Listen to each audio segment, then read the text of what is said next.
मैं अमित कुमार जल प्रहरी जनपद हापुड़ पिलखवा कस्बे का निवासी हूँ।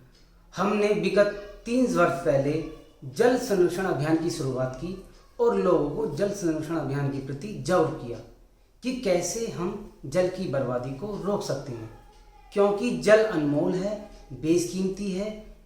इस जल को सिर्फ और सिर्फ हम बचा सकते हैं, बना नहीं सकते हैं।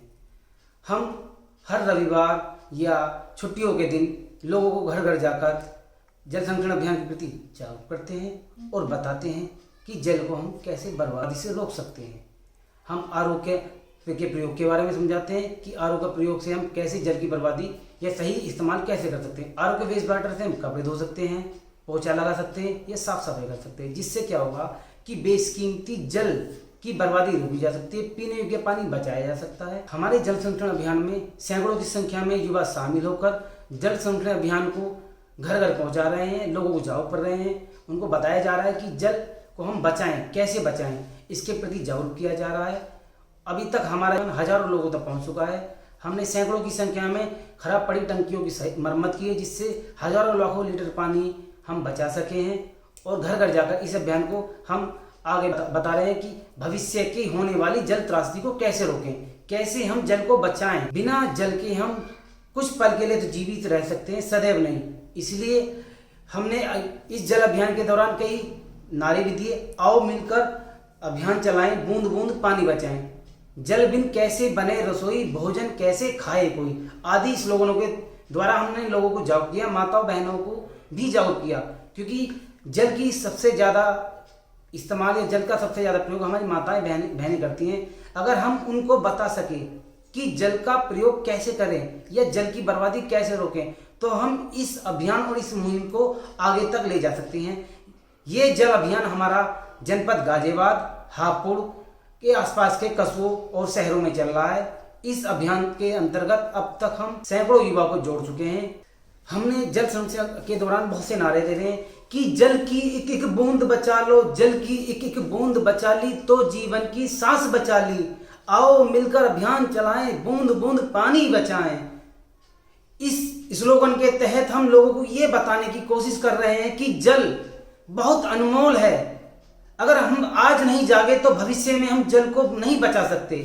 हम गाड़ी मकान सबके बिना रह सकते हैं, लेकिन जल के बिना नहीं रह सकते। जल एक प्राकृतिक धरोहर है, वायु एक प्राकृतिक धरोहर है, जिसकी हम सिर्फ और सिर्फ बचत कर सकते हैं, बचा सकते हैं, बना नहीं सकते। युवा जल संरक्षण समिति पिलखवा के जल योद्धाओं ने नव वर्ष के पहले रविवार को अपने जल संरक्षण अभियान की शुरुआत पिलखवा कोतवाली से की। पिलखवा कोतवाली के सभी पुलिस कर्मियों ने जल संरक्षण अभियान में पूर्ण सहयोग के लिए सभी नागरिकों से सहयोग की अपील की है। इसके बाद जल संरक्षण समिति ने यह अभियान धोबी चौक पर चलाकर लोगों को जल के दुरुपयोग को रोकने के लिए समझाया। वे सभी को खुले में लगी नगर पालिका की टंकियों के प्रति भी जागरूक किया और जल की बर्बादी न करें इसके बारे में लोगों को बताया। इस अभियान के दौरान मधुसूदन, अमित कुमार, नितिन, कपिल वर्मा आदि मौजूद रहे। जनपद हापुड़ के पिलखवा में जल संरक्षण समिति ने जल ही जीवन है जागरूकता अभियान चलाया। यह अभियान युवा जल संरक्षण समिति द्वारा आज रविवार को 6 सितंबर 2020 को ग्राम खेड़ा में चलाया गया। जल अभियान के अंतर्गत काफी युवाओं की भागीदारी रही। पर्यावरण प्रभारी अमित कुमार ने बताया, जल का स्तर दिन प्रतिदिन गिरता जा रहा है, जिसका मुख्य कारण जल का अत्यधिक दोहन है। उनका कहना है कि हमें जल की बर्बादी पर रोक लगानी चाहिए। यह हम सबकी सहभागिता से ही संभव है, क्योंकि जल अनमोल है और जल को बचाया जा सकता है, बनाया नहीं। जल संरक्षण अभियान की सफलता को देखते हुए विभिन्न संस्थाओं के द्वारा हमें सम्मानित किया जा रहा है, क्योंकि हम जल की बर्बादी के बारे में लोगों को जागरूक कर रहे हैं और निरंतर दिन प्रतिदिन लोगों को ये बताया जा रहा है कि जल को हम कैसे बचा सकते हैं। जल की बर्बादी रोकने के लिए हम गाँव-गाँव, घर घर जाकर हर युवाओं, बच्चों, माताओं बहनों को जल की कीमत के बारे में समझा रहे हैं कि जल अनमोल है और जल का प्रयोग कैसे करें, जल का सदुपयोग कैसे करें, क्योंकि हम जल को बचाकर ही आने वाले भविष्य की नींव रख सकते हैं। बिना जल के भविष्य की कल्पना करना संभव नहीं है। तो मैं सभी से हाथ जोड़कर विनम्र निवेदन करता हूं कि इस अभियान में शामिल हों और हमारे इस अभियान को सफल बनाएं। अगर हम जल को बचा सके तो हम आने वाले कल को बचा सकते हैं। धन्यवाद, बहुत बहुत धन्यवाद। युवा जल प्रहरी अमित कुमार, धन्यवाद।